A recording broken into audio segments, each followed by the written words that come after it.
right, team, welcome back to the Blue Grit Radio podcast. I got with me a special guest, Jerrod Hardy. How you doing, Jerrod? I'm fantastic, Eric. Thanks for having me on, my friend. Thank you for returning the favor. So I actually got connected with Jerrod some time ago. I showed up on his podcast, way more legit, way more established, but we all got to start somewhere. No, dude, we're all in this together, my friend. It's my pleasure to be able to share your story with our community, and it's an honor to come meet your community. Yeah, thanks, man. The On Purpose podcast.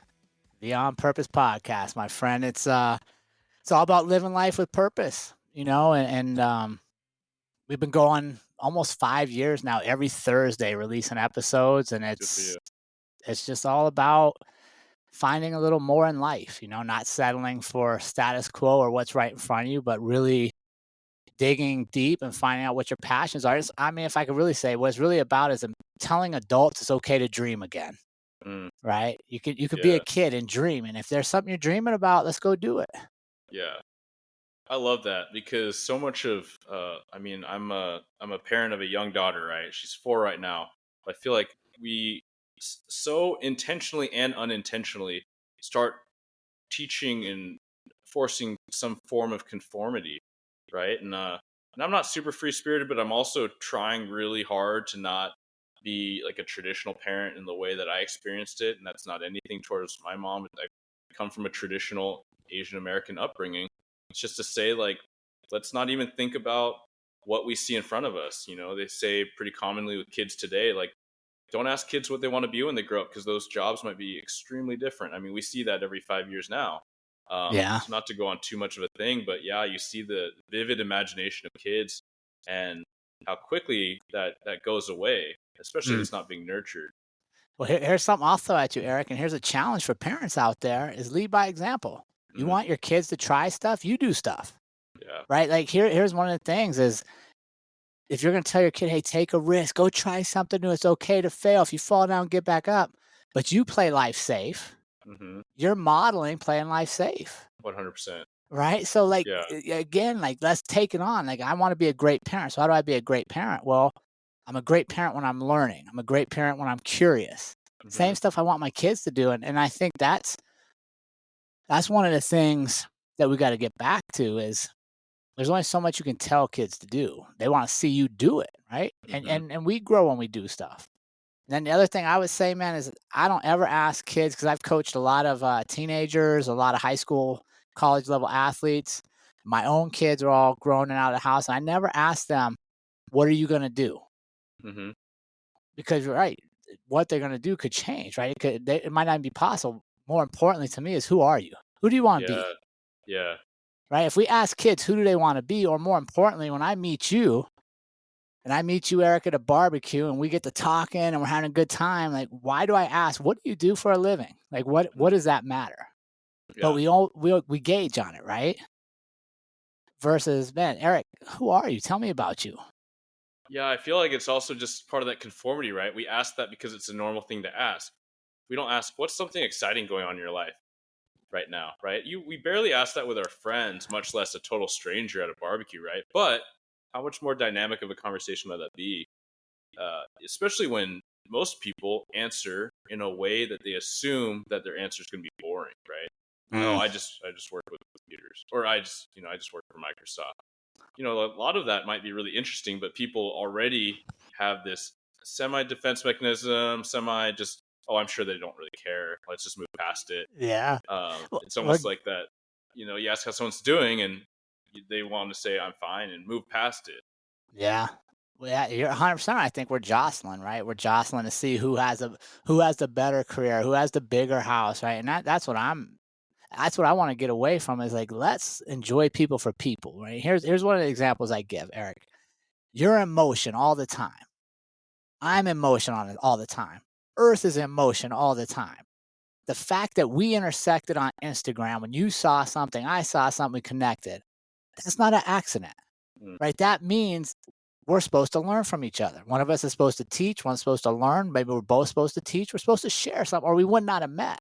Yeah. If we quit looking at people as inconveniences or things that we just stumble across, and get curious, right? And be like, wow, why did Eric come into my world? What am I Hmm. supposed to learn from this guy? Yeah. What can I learn, right? Or, For sure. yeah. How much better conversations are you going to have if you're like, you know what? I don't want to be right. Eric, tell me why you think this. Tell me what your opinion is. I just want to hear yours. Yeah. And it's way more fun. Yeah, I love that connection. I've said it with a couple different guests. I'm like, man, I have a theme and I have a purpose, right? To talk about purpose. But, when I started the podcast and we talked, Jared and I, a little bit before we started recording, which was, getting away from the ego, right? Of like, how many people are listening? Because truly why I started this, I was talking with my recruiter, right? And we're like, man, if there's a way that we could have some of these conversations for cops and prospective cops that want to come into the career. I mean, if we could just scale it and just have this very easy thing that people could listen to, no matter where they are, no matter what state, no matter where they're at in life, and it could be helpful information, that would be awesome, right? We could just package this up and it would be a thing. And so, Jared and I were talking about, man, like, I mean, let's not get away from our real purpose, which was to recognize that if one person or a couple people benefit out of listening to the conversation, then it was worth it, right? But I It's a think we get success. distracted. Yeah, we chase numbers or impression of success. Yeah. No, for sure. And yeah, and I think it's important. And I think it's even bigger to realize that people outside of law enforcement want the same things, right? Like Hmm. people in general just want to know that they matter. They want to know they're important and somebody's going to listen and actually care about them. And if we can inspire people, get people to remember there's greatness within them and that their potential is usually capped by their own beliefs through a conversation and they go out and do something great, then the world benefits. And that's really what I try to do. Yeah. Well, you're doing it, man. And like, we just jumped right into it, but I want to catch some of the people up, the listeners that aren't familiar. But yeah, as far as like takeaways, I already anticipate several takeaways, right? There's going to be young candidates that are like, man, I love Jared's energy, right? He had his story coming into law enforcement that resonates with me, or his exit out resonates with someone else, For or sure. a non-cop is listening to this and they're like, man, two guys that are in law enforcement and they sound like positive dudes, I feel better about cops. Like, that's all, Yeah. like, these are all, little goals that I have, and I'm sure it'll all manifest. But yeah, Jared, crash course. You're a veteran. You're also a veteran law enforcement officer, 20 plus years. Yeah. And just to give people the crash course, you wear all these different hats. You're a podcaster, you're on social media, you have a company, you're training cops, right? You're doing Yeah. ground defense, you're a jiu-jitsu practitioner, right? You're a Yeah. martial artist. Um, so that's my down and dirty. I love But it. yeah, let's rewind back and let's unpack some of that. So, what brought you into your life of service? Not just law enforcement, but military as well. Dude, that's actually kind of funny. So I was only gonna be one thing my whole life. That was a professional baseball player. That's all Hmm. I was gonna be. I had no plan B. So I went to college on a baseball scholarship, and about halfway through my sophomore year, I realized professional baseball probably wasn't in the cards, that I Hmm. just wasn't as good. I wasn't going there. So I went to the cafeteria one day, and I was eating a chicken sandwich. And I looked over and saw an Air Force recruiter right next to me. And I was like, my dad was in the Air Force. Like, that'll buy me 4 years to figure out what else I want to do. Cause I literally had no other plan but play professional baseball. Yeah. So I just walked over to him. I was like, hey, I'm going to graduate from college in May. How fast can I get out of here? How fast can you put me in the Air Force? So yeah, I took some tests and So, what are you doing tomorrow? yeah, I took some tests and like I graduate from college, I don't know, like Wednesday or whatever. And like that Sunday, I flew out to Texas and my job in the Air Force was law enforcement. So that's kind of how I got into that. Okay. How was the Air Force for you? Was it everything you thought it'd be and more? 4 years, my friend. It was good. It was good. It bought my time. And then, yeah, then I got out and went into civilian law enforcement. So the training was fantastic. This was back in the 90s. We already had scenario houses and a Mm. lot of higher level training available to us. So the Air Force was great and it prepared me really well to transition into civilian law enforcement, where then I spent the next 21 years. Yeah. So, what exactly was the role you took on in the Air Force? Law enforcement. Yep. Okay. Yeah. Yeah. So I did, yeah, just now it's combined. It's called security forces, but back That's when I right. was in it, That's what I was trying to remember. Yeah. yeah, when I was in, they were separate. There was law enforcement and security. They were two different jobs. I gotcha. So what looking back at your transition to civilian law enforcement, what do you think were the things that you got most out of your military law enforcement experience? Um, I mean, obviously, understanding how to engage with people that have broken the law and stuff. I think that's a big hurdle for a lot of young recruits. Right, is going from somebody that calls the cops to being the cops. Mm, So I had practiced that pretty well, and then I think just staying calm. You know what I mean? Just realizing, like, no matter what somebody's saying to you, it's not personal to you. You can't let your emotions go crazy on you. yeah, for sure. And then where did you start your law enforcement civilian career? So I started up in Montana, in Butte, Montana, where I did 4 years, and then our family moved down to Fort Collins, Colorado, where we did the last 17 years of the career. Okay. And what was the draw to law enforcement? When you joined the Air Force as kind of a time buffer to figure out adulting and what's next. Yeah, I'll be honest. I wasn't one of those kids that always played cops. I didn't want to be a cop my whole life. It was just honestly, I just felt like I was good at it. You know Mm, what I mean? I was pretty good in the Air Force. I got some awards for police work, and then it was a way that I could do the things that meant something to me, which was like be a leader, stand out, give back to some other people, and challenge myself. I think that's the one thing I really loved was there's so many different jobs within one agency yeah, that every few years you can switch without starting your career over at a new company. yeah. And some of the different hats. If you want to talk to us about Yeah. that in your law enforcement career. Yeah, so I did one of the first things I did was SWAT. I think that's kind of a lot of young men's dreams getting into it is doing SWAT stuff. So I was Hmm. able to do that. I did a lot of years on patrol before I went and I was a school resource officer at one of the largest high schools in Colorado. And then my last 10 years, I ran our academy, which I Oh, absolutely nice. loved.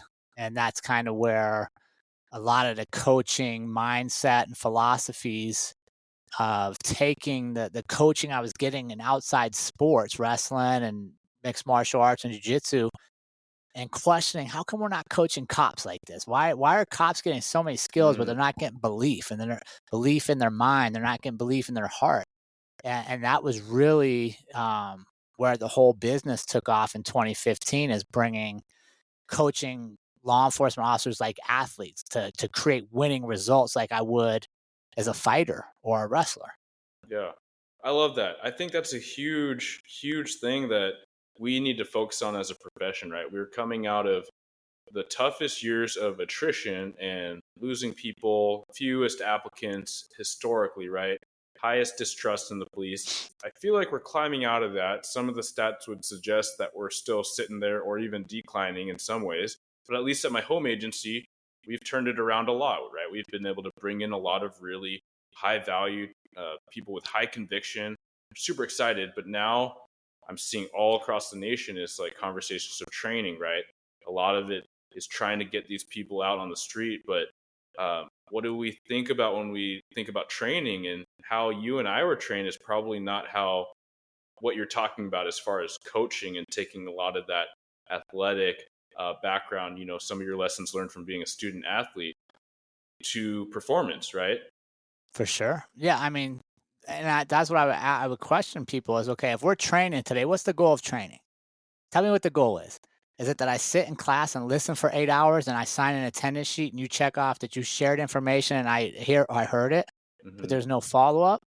Or are we actually training to get better? Are we training to do the job? And that's one of the things I challenge is, especially in defensive tactics. So I focus on ground tactics, and I call it ground tactics because it's not jujitsu, it's not wrestling, it's not ground fighting, it's tactics. Because just as a law enforcement professional, if I get knocked to the ground, it doesn't mean I'm in a full on fight because I still have weapons on my belt. I still have options of force that I can use depending Yeah. on how the situation changes. So I want Hmm. to coach people through the scenarios. I want to coach them through the decision making and the belief in that, oh my God, we're actually in a fight and this is hard. Yeah, it's hard, but you're going to win. Hmm. right? You're going to win because we're going to train hard, and you're going to sweat when we train, and you're going to find that you might want to quit. And I love that. I want you to think about quitting, but then I won't let you quit, and you won't let you quit. So the fact we thought about quitting isn't negative. It means we just got better, because up until the point we were doing anything, but we didn't think about quitting, it means we're comfortable there, right? And that's what I think we're missing in law enforcement training is we don't sweat in training a lot of times. Tell me Hmm. about you. I don't know your agency very well, Eric, but how many times do people come to use of force training and their hair looks the exact same when they leave as when they got there? Yeah, it's Well, uh, that it's the that's people not that how it works on the decide street. to, yeah, it's the people that decide to go take it more seriously, right? Whether there are the people, and I think most agencies are like this, right? You're going to have some people that show up just to check the box, right? To not get in trouble, to be to not miss the mandatory training. But yeah, I mean, I But like how that's our some fault. trainers, yes, absolutely, it's a culture We thing, right? allow that. Hmm. We accept that, right? Yeah. Here's what I say, like, and this is what I love and I tell my students when they train with me is those 5 people walking in that want to be there and going to work 100%. I love them. That's great. Bring them in your class. Those 5 that absolutely do not want to be there and haven't wanted to be there, that's where you make your money. Get them involved again. Hmm. Because here's what I'll challenge, Eric. Nobody comes into this profession and goes through the written test, the psychological, the physical test, the interviews, the polygraphs to be average. Nobody. They come in with dreams. They come in to be the best. And somewhere along the way, we let them slide. Yeah. We don't have an honest conversation. I go, Eric, man, hey, buddy, I remember you told me you were going to do these things. I haven't seen you doing them in a while, Eric. What happened? We don't ask that of each other, right? And I mean, your listeners may not like this, but here's one of my No, true let's go. beliefs. Well, that means we need to go there. Yeah. Here's one of my true beliefs. A lot of times, law enforcement is extremely dishonest with each other. We're Oh, for honest with sure. everybody else, but we won't tell the truth to one another. We won't say, hey, Eric, dude, quit fucking going to 7-Eleven at 2 o'clock in the morning, getting 2 hot dogs and a big gulp because you can't run next. Yeah. Right. But we don't say like, hey, what happened to you, dude? Yeah. Well, Or accountability, what right? about It's a culture. There's a way to combine it, right? It's a culture of for caring. It's a sure. culture of accountability. And some people hear accountability, like you're telling someone they messed up. It's like, no, it's also bringing them back up, right? And who When you, doesn't want that? man, I mean, And yes, think about this. If yes, I and told you I was going to do something yeah, and then I choose not to do it, I know I'm letting myself down. yeah, I know I'm letting you down. A lot of times what I need is for you to remind me that you care enough to call me on that. yeah. Well, I don't want it in the moment, right? But No, for sure ultimately, you don't. yes, yeah. So when you say a lot of times we lie to each other, well, we lie to ourselves, right?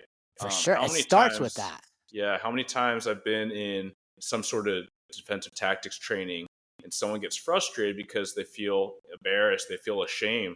They shouldn't, right? There's nothing the instructor did to make them do that, but it's their own gut check of I have not been taking care of my Mhm. shape, my body, my tactics. So they kind of get frustrated and they say, you know what, it's this wristy twisty stuff's not going to work. I'm just going to pull my gun and shoot them if they're going for my Which is gun. It's like, terrible. yeah, because you're like, well, the point of the drill, if you're not taking it personally and you look at it objectively, is that you might not be able to pull your gun, or you probably shouldn't pull your gun because they're fighting for it and they can get the large end of it, right, and leverage, and their grip might beat your grip, on and on. It's to say, hey, it might be safer if you keep you trapped and you do some different maneuvers and you recognize some different tactics because that might be the best scenario rather than getting defensive in For this sure. exercise and conversation. Yeah. But see, here's where I go with that is whose fault is that? That's whoever's running the class's fault, Yeah. right? Because the students, they come with our job is to break down barriers to where students feel it's okay to make mistakes. It's okay to not be the best as long as you're trying and moving forward. But law enforcement has become so risk adverse. We want to do nothing that might not be 100% right, that we don't do anything a lot of times. Sure. Yeah, we Right? see We're that. so afraid. Right. And here's the thing is and that's one of I coach people to believe. I want you to believe in yourself because we're going to train hard. We're going to train smart. We're going to avoid injury. I'm good at that. You're good at that. but we're going to train real so that if bad stuff happens, we have the skills and the confidence and the belief to win. And then when things aren't as bad on the street as our training was higher and harder than the stuff the bad guys give us on the street. Well, the gap between our preparation and the actual resistance is confidence. Yeah.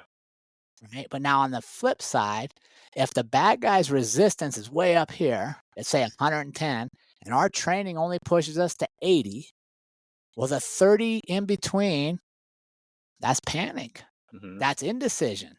That's where me as an agency, I don't really know what the officers are going to do because I haven't pushed them hard enough to see what kind of decisions they make when they reach 110. Yeah. And then that's unacceptable to me. If I'm going to look to your family and your family's going to send you to my class, Eric, they're expecting me to make you better. They're not expecting me to go through the motions and just let you do the same stuff you've already done. They want me to make you better. For sure. Because ultimately, in defensive tactics and ground tactics, if I don't make you better and you don't make it home from your shift to your family, God forbid that's the night it happens. I never wanted on my conscience that I could have maybe prevented it if I'd given you a little more, if I'd have cared a little more, if I'd have tried a little more, if I'd have said, hey, Eric, I know you're frustrated, dude. And I know maybe you don't understand it right now, but just follow me on this. Let's try it again. Right. And I think we lose sight of that because a lot of agencies have lots of training or enough training. We don't have the best training. We don't do training properly. Training to just say we got hours is not improving results. That's why I want to coach. Right. And that's a big term I use because coaches are evaluated on the results of their team. Mm. If the Seahawks lose every game, the coach is getting fired no matter how nice he is. Sure.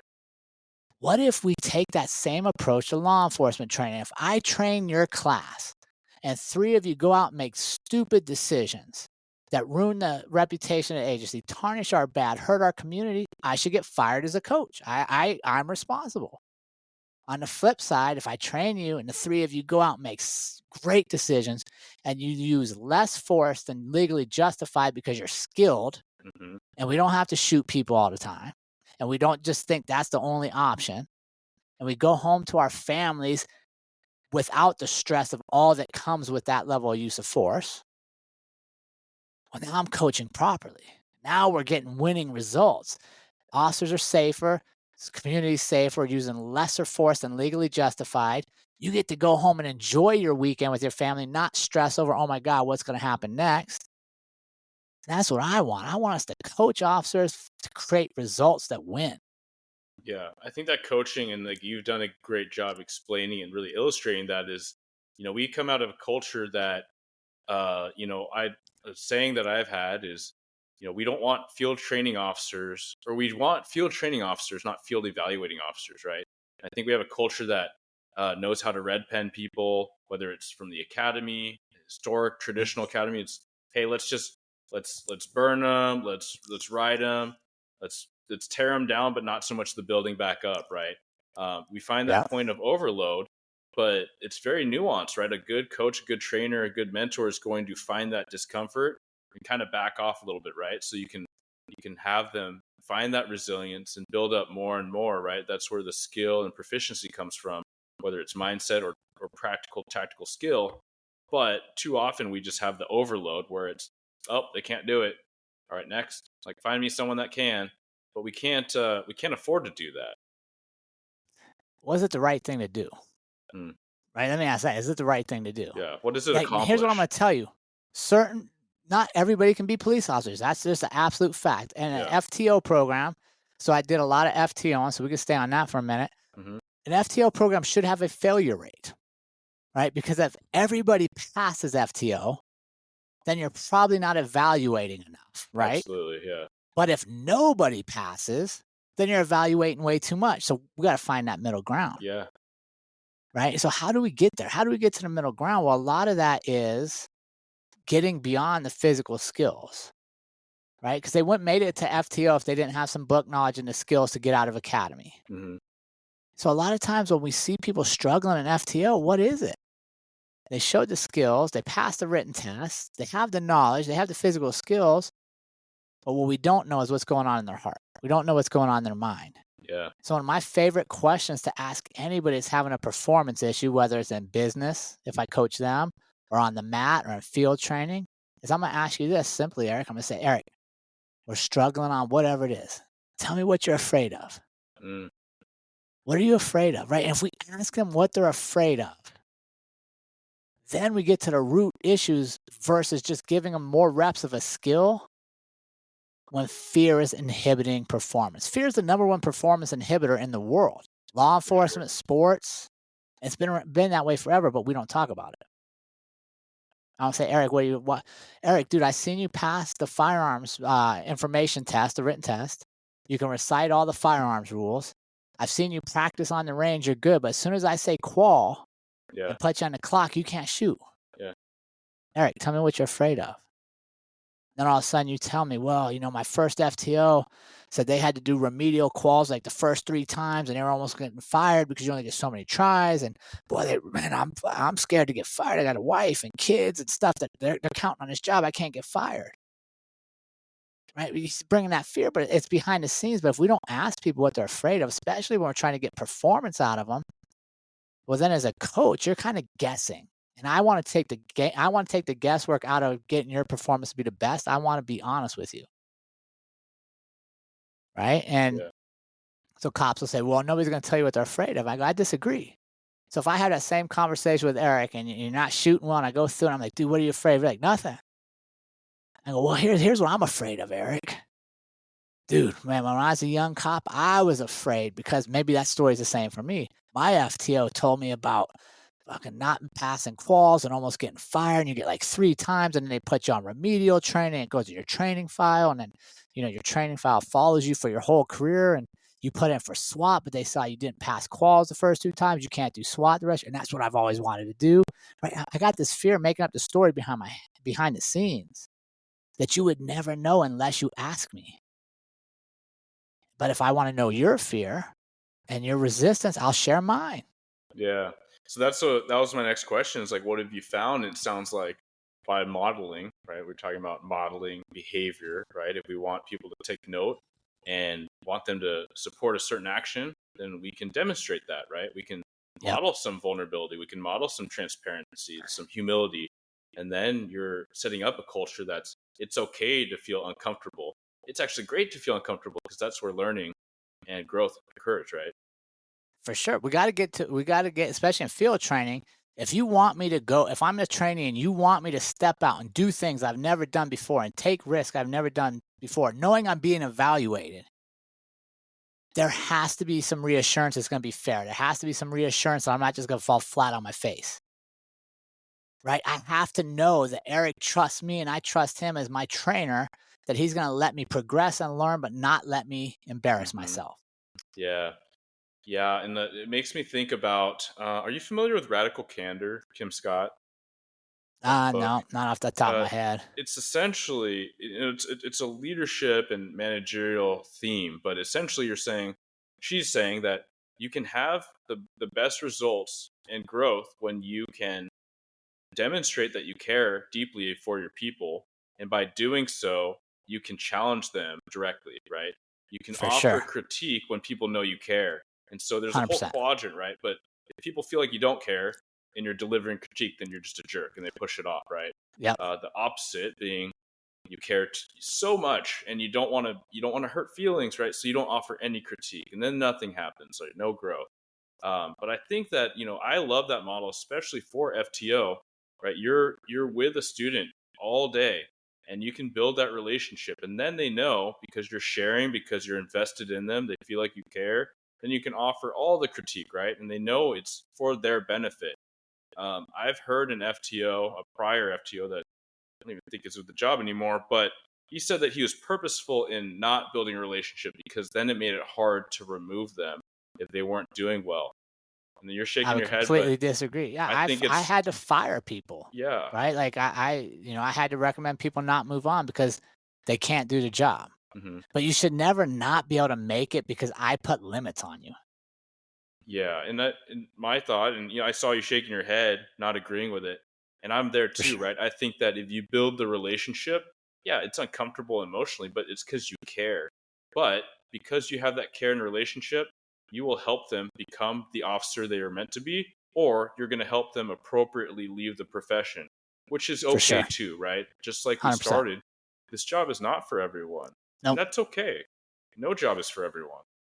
Yeah, no, I 100% agree with your point, and yeah, I couldn't disagree more that you shouldn't have a relationship. Like, Yeah, I mean, ultimately, think about this: you're in the car with them. If you go on a call and hmm the bad guy pulls the gun and starts shooting, it's you two right there, right now. yeah, I think that relationship's pretty damn important in that moment. yeah, I don't want to be trying to build it after the shots are flying at me, right? And what's the worst? The worst is I get to know your fears, Eric. I help you coach, and we get through halfway through phase 3, and I just gotta say, "Hey, Eric, let's have a talk, bud. yeah. This just isn't looking like it's gonna work out for you." hmm Doesn't mean you're a bad person. Doesn't mean you can't be a cop. Maybe there's a small agency somewhere that you would fit in great with. Maybe there's a campus agency, right? There's always options within law enforcement. Just because it didn't work here at this agency at this time in your life doesn't mean it's a dream that can never come true. Maybe you're too young. Maybe you need to go get some experience in the private sector. Maybe go do some. There's always options. hmm But I just would never want it on my conscience that you couldn't persevere. You couldn't win because you were so worried about what I was thinking that you didn't try to perform. Yeah, And that's ultimately what that relationship's for, right? I want you to step out and take risks, you knowing I'm not going to let you fall flat on your face. yeah. It's building trust, right? And you can't really do that if you don't build relationship. Like I'm the student I and I don't. can't tell you, hey coach, I'm really uncomfortable with that, right? If I just grit my teeth and I'm like, don't show that you're hesitant, just fumble your way through it. Maybe I fumble my way through it. But was that a good rep? No. And Right? then am I For gonna be sure. able to debrief it and like really, build up more positive reps? Or will you be able to set those examples up for me or find those opportunities for me if I don't verbalize them? No. I mean, we're really limiting Right. ourselves. And that could be old generation too, right? Like I do agree that maybe that idea of keeping a little separate, maybe that person's a little more old school or came from the old school because that was certainly that was kind of how it was. That's how I grew up. But we know the new generation does not want that. They want to know they matter. They want to know they're important. So just like you said, you're talking about how do we get numbers up in recruiting and stuff. You're doing a fantastic job of going where people are, which is like Instagram and putting some of your content there where they can go, oh, maybe this is a career for me. Like this guy's showing up and talking to me about this. So I think we have to be able to adjust to the times. hmm Just because like Bobby Knight style worked great for Bobby Knight a long time ago, Sure. it doesn't work now. It hasn't worked for him, right? He's been out of coaching for a while now because his style just did not keep up with the times. Yeah. That's the key is adaptability, right? And we see law enforcement has had to pivot and continues to adapt. I mean, we just got some updates to the updated laws in Washington with pursuits. And so I think that's just people need to be recognizing that that's just par for the course and just to accept that. But we can't fail to adapt in any vein of the job. And coaching, mentoring is exactly one of them, right? And so we approach our recruiting with this theme of mentorship, right? Whether you get hired with us or not, we want to feel like we've given you some constructive feedback so you can go get hired here in a year or next door tomorrow. For sure. It's all trying to be positive part of this collaborative community. Same should go for training, right? Same should go for leadership. Like each new branch, right? You should be mentoring your first line supervisors and everyone that's taking on a new job. It's life, man. Like, Yeah, think about this. Like, let's get out of police work for a minute. It's life. If I show up in places in life and I bring good energy and I genuinely care about people and I help to make them better, my life's going to be pretty fulfilling. If I do that in my career where I spend a lot of my time for 20 years, however long I'm in it, people are going to miss you when you're gone. Here's what I'll tell you, Eric. You're younger than me. You're still in the job. When you leave, when you retire, nobody, and this is my experience, nobody's going to care how many tickets you wrote. Zero. yeah, Nobody's going to care how many bad guys you arrested. The only thing that's going to remain of Eric's service to this agency is how you treated the people, Mm-hmm. period. Yeah, Because 100%. as soon as you turn in all your gear, there is a young recruit that's been working their butts off to take your spot, that's picking up all that gear, jumping in your car and racing out as fast as they can to go solve every crime in your city. Yeah. Right? So when you leave, what are you leaving behind? You're leaving behind the people. Did you invest in them? Did you create programs that lasted and created change? Mm-hmm. Were you there to make people better?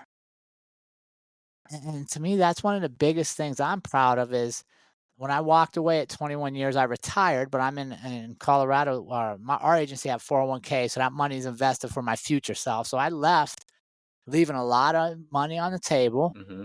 but I wanted to go do something different. I wanted new stuff in my life, and I want cops to realize, man, like there's a big world out there. If you're ready to be done, go be done. There's so many different things you can do. Yeah, man.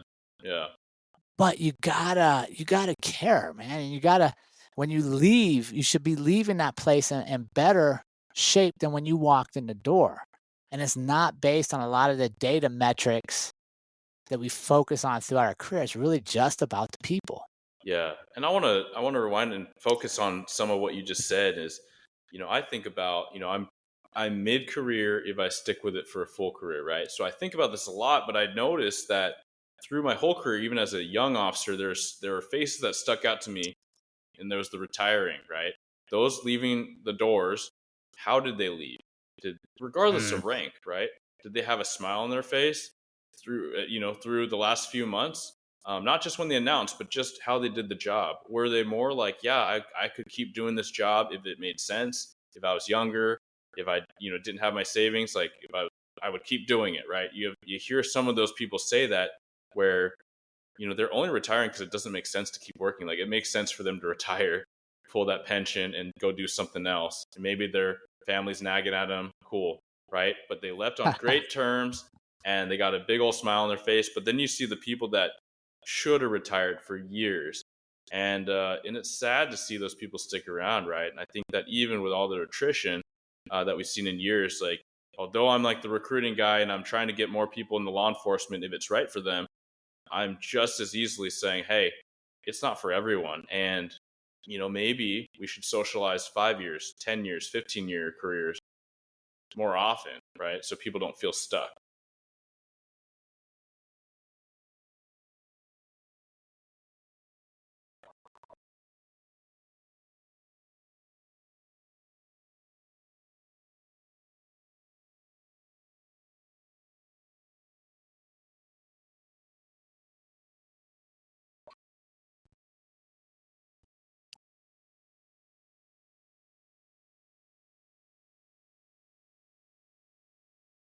Hello?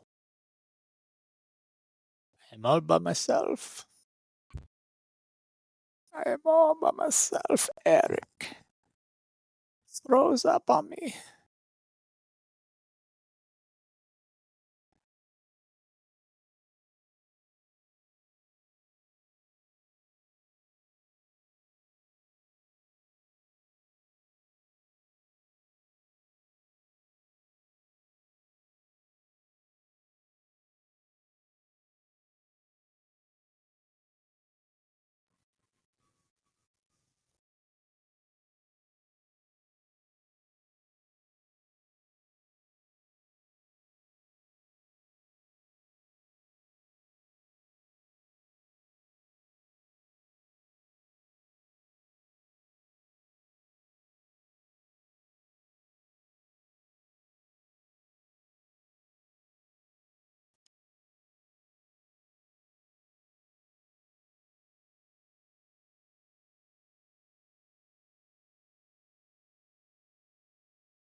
Yeah.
All right. You back? So What happened? I don't know. I don't know how I have the internet here, but regardless, we'll get. I'm glad it was your end and not mine, my friend. I just felt bad. No, I feel bad. No worries. Well, I don't know where I got cut off, but essentially, I think I was saying, yeah, we have we have those that leave the profession on Yep. terms, right? And then we have How they leave. should have left a long time ago. Mm. So it is something that I've been a proponent. Although I'm trying to bring people into the career, I'm trying to socialize even people coming in and people from within, saying, hey, maybe 30 years should be a rarity. I mean, this is an intense job, especially depending on where you work and what kind of assignments you have. There's certainly a lot that you could gain and provide in 5-10 years, right? Maybe we should look at it more like a military career, especially some of these cities, right, and some of these high impact areas. um, it's nothing that we should be Sure. ashamed of, right? Or at least let's look at it like fire. Here's the example I always give. Mhm. Every fireman, almost every fireman I knew had a side Oh business yeah. throughout their career because their schedule allowed it, right? They worked like 3 on, 3 off, whatever the case may be. They were like doing snow shoveling or landscaping or some kind of woodwork. They had and like it was okay. Like firemen had a culture where it was cool you were a fireman, but it was also cool you did something else to set up yourself up for the future. Hmm.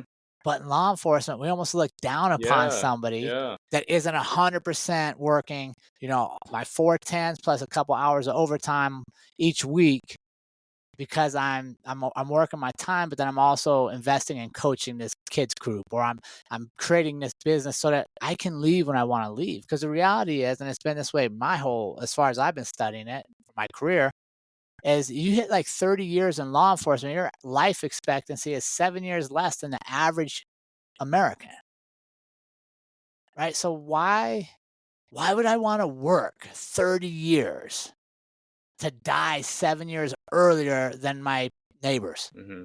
What's the trade-off there? If I left at 20 and I didn't lose those 7 years, what else can I go do? Yeah. Right. And that's, when I decided to leave, I was only, 40, what was I, 46. And my wife and I had this deal when we got into this. We were like, we're going to do 20 years and we're going to go do something else with our lives.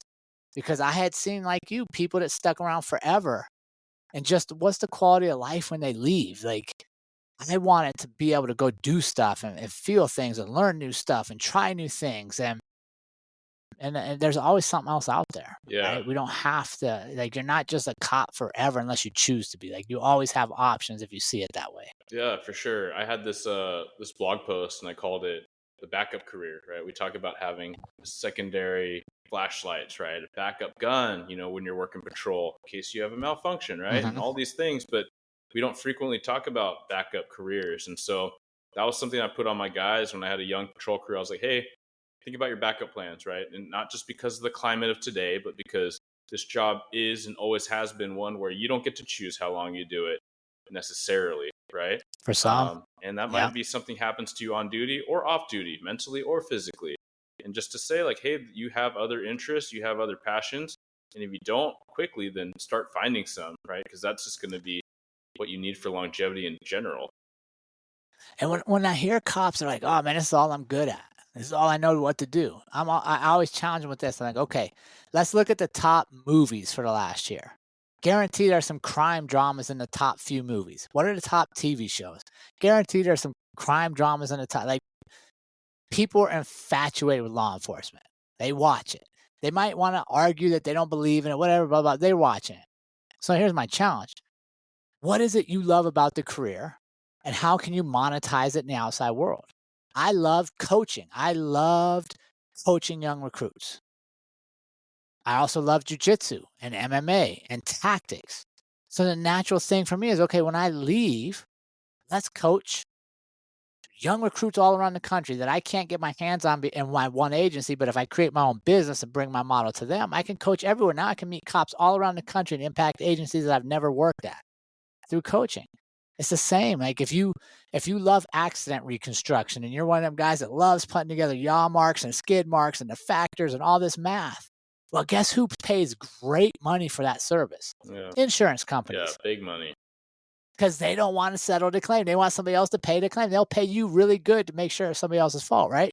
Like, so whatever it is you love about law enforcement, there is a market out there for you to do it. Hmm. Whether you go self-employed like myself, whether you go corporate, like, there's always options. And it breaks my heart when I see police officers, men and women with 20, 25 years of experience of problem solving, relationship building, all the skills we do, that don't recognize how it parlays into the rest of the world if they're ready to leave. Yeah.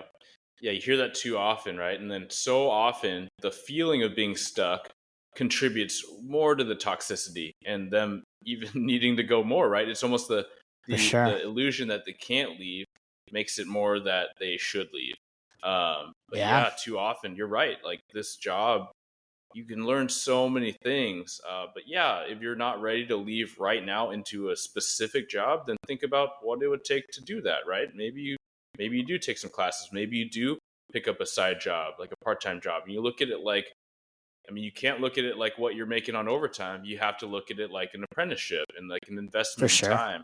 Um, but I love that, right? And I think that that's so much of what I wanted to cover was, you know, paving the way to pursue that dream. As you Well, when I said, left, here's what I'll tell you, Eric. When I announced my retirement, I had friends of my agency that were coming up and telling me, because I'm sure it's probably like this where you're at. You can be gone for a year, and if you reapply and there's a vacancy, you get a spot back automatically. You don't have yeah, to go through the hiring process, yeah, right? I had friends of mine that came up and they're like, "We're literally betting on you'll be back within a year. Like, we got a pool mm, on this." And I was like, "Man, like, talk about the crab trying to pull you back in the bucket mentality, right?" Like, one, I hope you bet that I'm never coming back. So I'm telling you, I'm never coming back. yeah, Um, so if you bet against me, you're gonna lose that money. And two, like, maybe I could get in on this. Like, what are the numbers at right now? Maybe yeah. I'm gonna Well, bet on betting myself against some you, it's more. almost building in that things didn't work out for you like you wanted, right? It's Yeah, like man. that No there's way, dude. some lack of success or some discomfort. Yeah. Oh man, like, life is so short, Hmm. and like, for me, 21 years was great. Yeah. And we sold all our stuff in 2021, and now we travel the country. I get to teach cops when I sign up my classes, and And I love doing that. And the rest of the time, my wife and I go explore all the places we didn't get to raising a family and working in a municipality. We now get to go experience at a stage of life where we're physically able to do all the stuff we want to do. Yeah, that's huge, right? And so often, like you hear that, right? Oh, I'll travel when I'm retired, or this and that. It's like maybe, maybe not, right? If your health holds up, right? Yeah. Like if the stress doesn't get to you, like there's so many. Yeah, that's what I and how much money is enough money? You know what I mean? That's what I go to. People are like, oh, you left so much money on your retirement. I did. I left a lot of money, Hmm. but how much money is enough money? Like I don't know.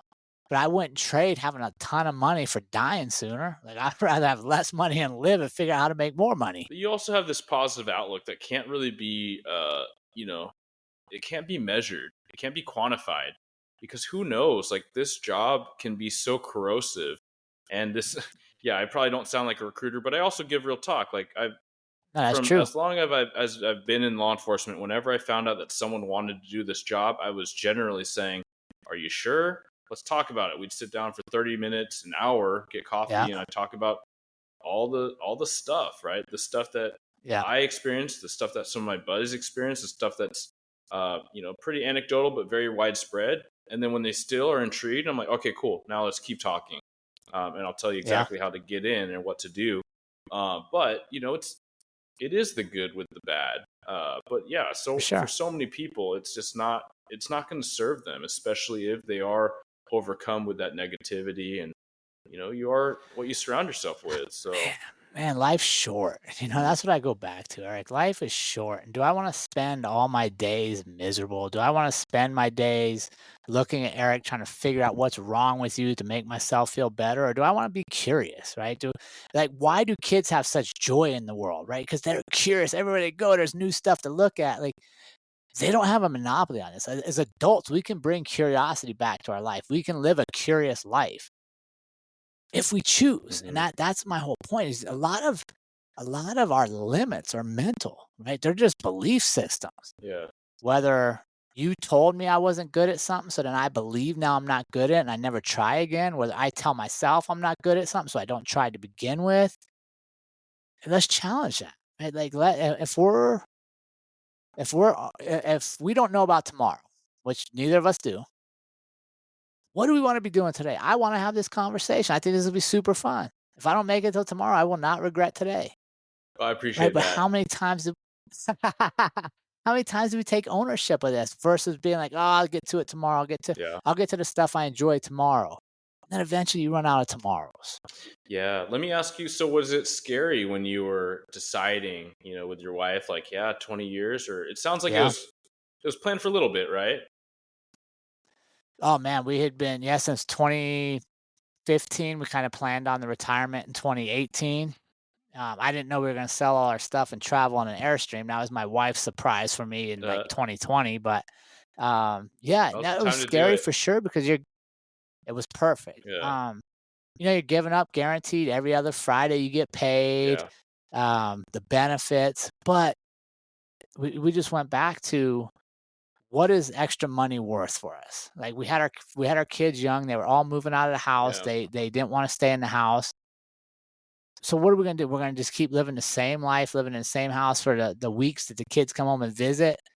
Or do we want to go live? And like we talked about at the very beginning of the show, I want my kids to live courageously. I want my kids to not feel like they have to go to college if they don't choose to go to college, to not feel like they have to do anything unless they want to in their life. But Yeah. how can I get them to do that better than seeing mom and dad sell all their shit and go live in a camper for a while and just travel the country, Yeah. Yeah. right? Taking some chances, You right? know, for sure. And now, I mean, and it's one of the best blessings ever is my kids, they will come to meet us wherever we are. So every time we get together, it's a new experience for all of Oh, that's us. cool. Do you Yeah, it's feel been lighter? fantastic. Do you feel lighter once you So once you much lighter, retired? dude. Yeah. You know what's crazy, man? When I look at my retirement ID picture versus how I look today, I'm like, dude, you look heavy. Not physically, like I'm in shape, Yeah. the same shape, about the same weight, but just your Mhm. face, man. Like just the look in your eyes looks heavy. And I would say, Eric, it probably took me 2 years to like really decompress and get that out. Um, But one of my favorite things is when I meet people traveling and we get to know each other, it's maybe a few hours, a couple days, maybe a week before they find out I was ever a police officer, and they're like, "Man, I never would have guessed that. You just don't seem like one." Right, That's when right. I know I'm doing well, Yeah. right? Because I don't want to How bad is be. that, by the way? Let's dissect that real quick. Yeah, how bad is that? What do you mean? How bad is that I don't look like? I think Oh, there's a no, but, like, stereotype, right? Now, yeah, like, you don't look like a cop because but we can hear that and we could say, "Yeah," because when all of our buddies in the thick of it, they're tired, right? They're fatigued, they're tired. frustrated, You they're just said it. You yeah, said heavy, right? yeah, Life is heavy. yeah.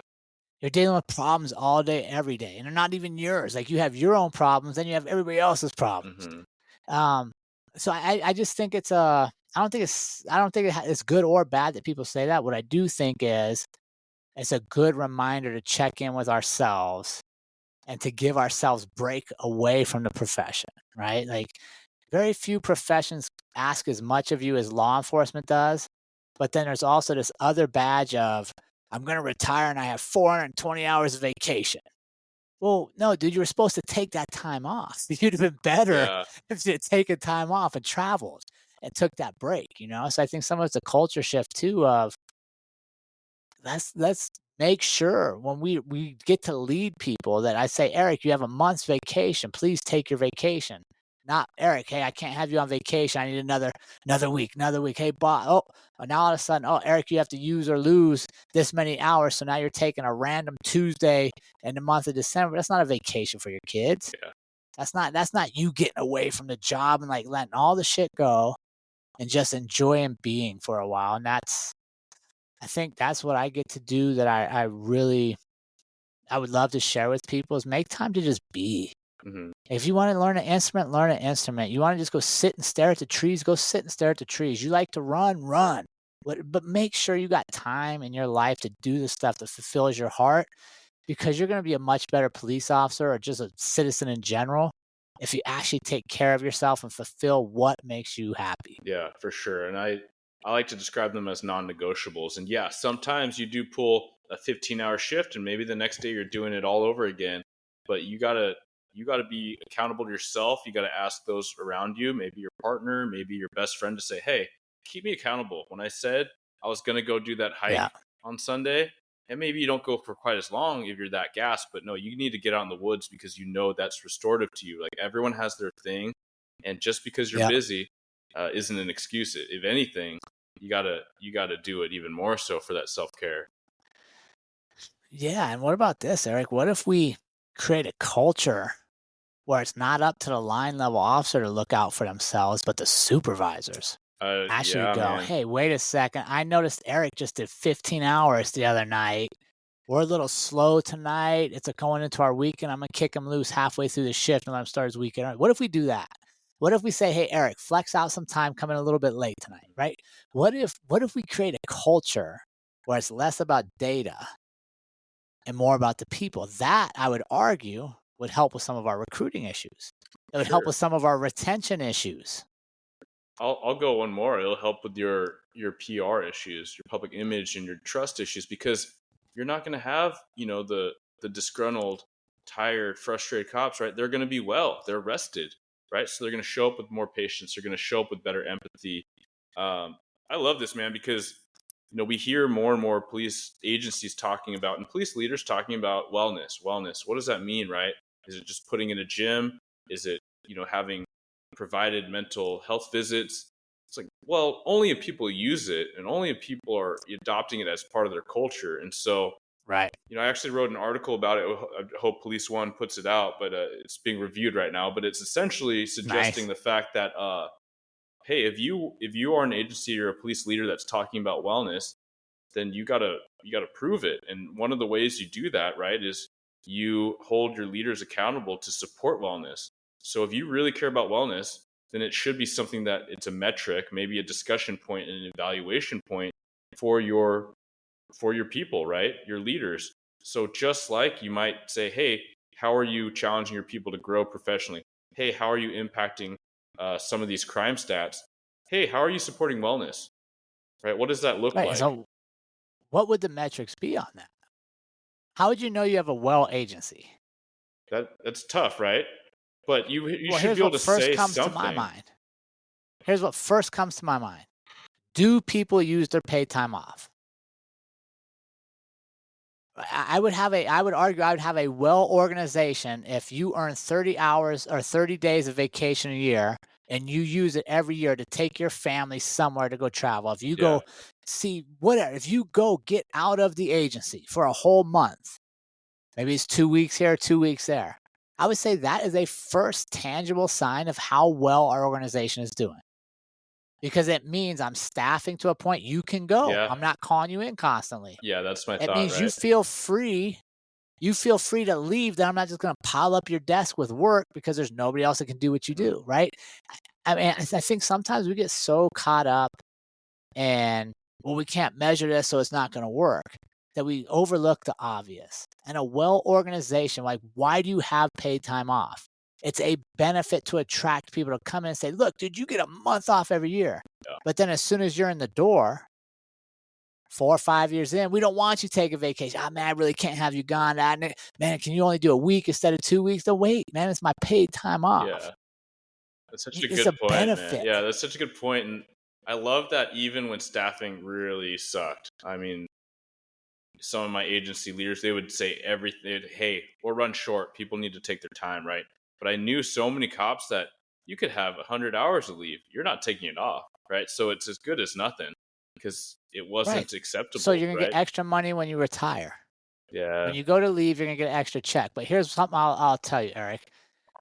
I've never met anybody's kids who said as they grew up, "Man, Dad, I wish you'd have worked more.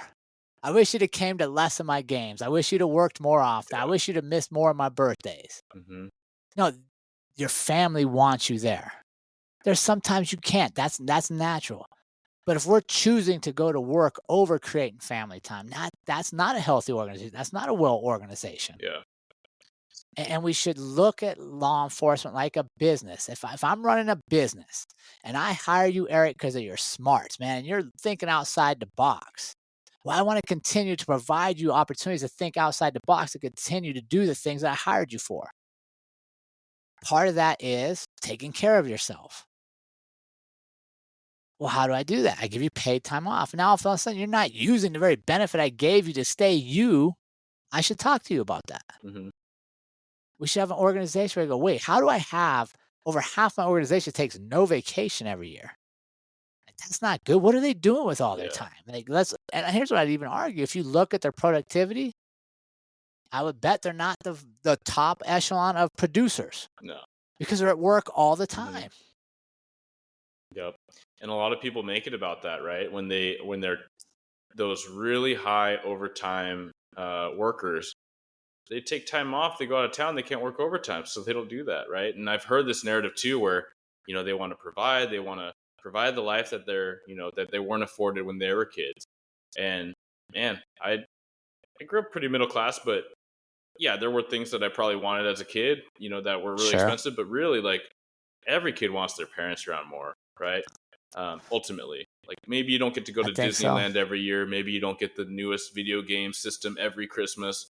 No, but it doesn't matter if your parents aren't around to play those things with you or to enjoy them. I mean, Yeah, I guess we just challenge what's our metric for a successful life, yeah. and all the money. I mean, you know as well as I do, there's a lot of people that have way more money than either of us that are completely miserable. Hmm. And there's people that have far less than us that are extremely happy, Oh yeah, which is they've done why I'm a so many huge studies on that. proponent. Yeah, like how much You money see it. you talk about how much money you need, right? When you're talking about retirement, and the statistics are not, they don't infer you need very much money really to be content, like perfectly content. No, but right. Yeah. And I mean, but I think that's a value of if I was if I was a police chief and I had my own organization, I would try to mandate people travel as much as possible. Take your vacation and go somewhere because you go to Costa Rica. The people down there live on far less than us, and they're happy. Hmm. They live longer. They're more vibrant. They're happy. Well, what is it? They don't know they're not supposed to be happy. They don't know that they don't have all the stuff we have. They don't have So Outlook they're just happy. inboxes and Right. But Yeah, if we don't ever get out of our zone, if we don't ever get out of like the echo chamber, right? If we don't ever get out of being told the same stuff over and over and believing the same things over and over, we don't know what we're missing.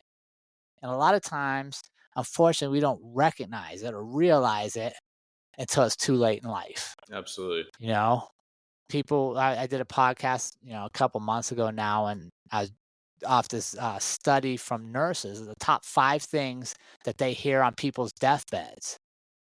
And number one was that people thought life was going to be more fun. Hmm. Think about that. Like you're dying, you're at the very end, you're telling Earth, man, like I just thought I was going to have more fun. That's what I don't want to say. I want to have some fun. I Yeah, would rather have less money and more fun, yeah,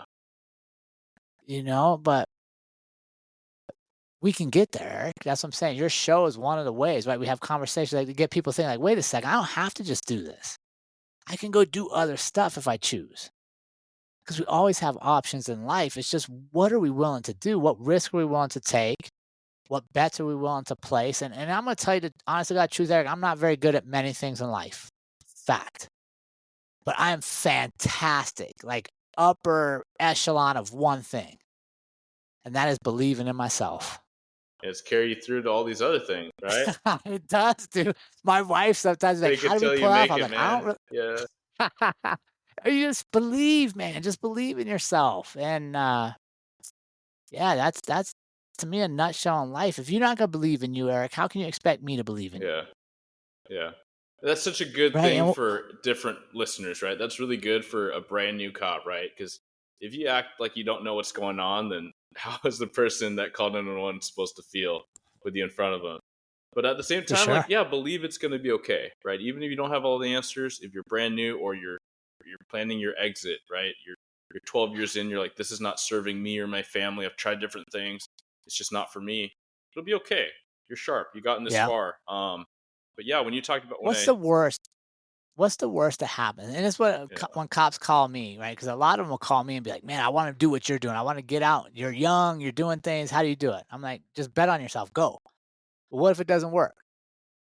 Every agency in America is hiring right now. yeah If you it can go doesn't back. work, you Yeah, can get hired yeah, and I anywhere. like that as the So insurance, right? And I think that the barrier of entry is not that high because you can you can recognize, hey, even though your buddy's like, hey, we got a spot for you, okay, like they don't have to be betting against you, but that's okay, right? And maybe it makes you feel a little bit better to say, okay, if this thing doesn't work out, I am good at being a yeah, cop and I can go for back sure. and I can figure it out again. Maybe I start taking some classes when I go back, whatever, right?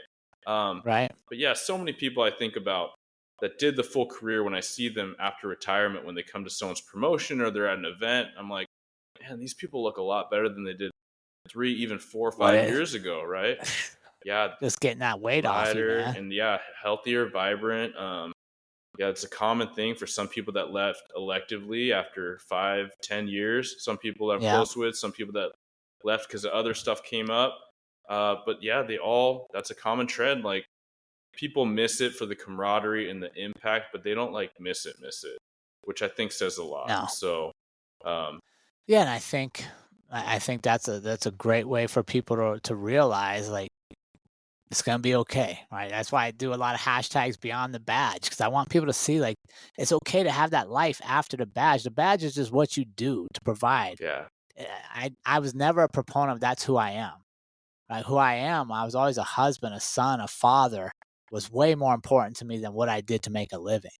And I'm still all those things, which means how I make money, I have freedom in that, right? I take pressure off of that to just go live and like, what is it you want to do in life? That's one of the things that cracks me up with adults. And you're like, what do you want to do in life? Well, I don't really know anymore. Dude, you don't have no dreams? Like, let's get a dream. Like, let's figure out what is it you really want to do?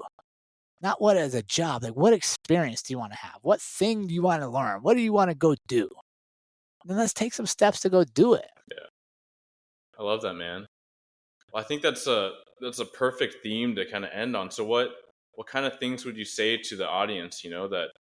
That you haven't said, and things that you want to kind of close out with. Man, first off, thanks for just having me on and just getting to talk with you. I really enjoy watching what you do, and I think it's critical as I constantly hear people complaining about recruiting and retention that we show up where people are. It's not enough to sit at our desk and think they're gonna find us. We got to go get them. If we want the best, let's go get them. So my hat's off to you for doing that. You're doing a great Thank you, job. man. Um, for the listeners, man, I just want you to just live your life. You know what I mean? Just like literally sit down and give yourself permission to dream again. Give yourself permission to live a curious life, to learn and release the pressure of trying to be right all the time. I would tell you, Eric, I wasted most of the decade of my 20s being an asshole thinking I was right about everything. And now that I'm older, one of my favorite things to tell people is, I have no idea. Yeah, Because then you tell me what you think and I learn something. it's pretty liberating, right? Dude, when you don't have to be right all the time and you actually don't, actually you want to be Mhm. wrong so that you can learn something, life's way more fun. I'll tell you that right now. Yeah. It's way more entertaining for sure. That's such a good thing for the young cops that are listening. You know, you're out of academy. You probably have the most things memorized than you ever will have, probably because you're not going to use all those little things. But even Yeah. you're talking about your 20s. Yeah, for so much, I felt like I had to prove it, right? I'm this Yeah. kid. I'm a kid, right? Being a cop, telling people what to do, and I have these arrest powers and all these things. And people challenge that, right? They want to take a shot at the title, either proverbially or literally, Yeah. and I got to back it Yeah. up, right? But that was a chip on my shoulder rather than just showing up as a human that has this job. When you show up as a human, I mean, people treat you like a human, more likely, right? Of course, you have the objectors, you have some Yeah. critics, but all in all, for those that are listening in that are probably maybe feeling what I was feeling as a young man, just release that ego, right? Yeah, you can represent And the yourself best way well. to do that is through, I'm sorry. Oh, you can The best yeah, way to yeah, do that is through preparation, yeah. right? When I'm prepared, when I physically am fit and I'm doing the things that make my mind and my heart go, now I can serve the way I'm meant to serve. So don't, and for young officers out there, don't ever skip workouts, man. Like that's the ticket to life right there. Hmm. Staying, keeping your physical shape will pay dividends so far down the road for you. 100%. I love that, man.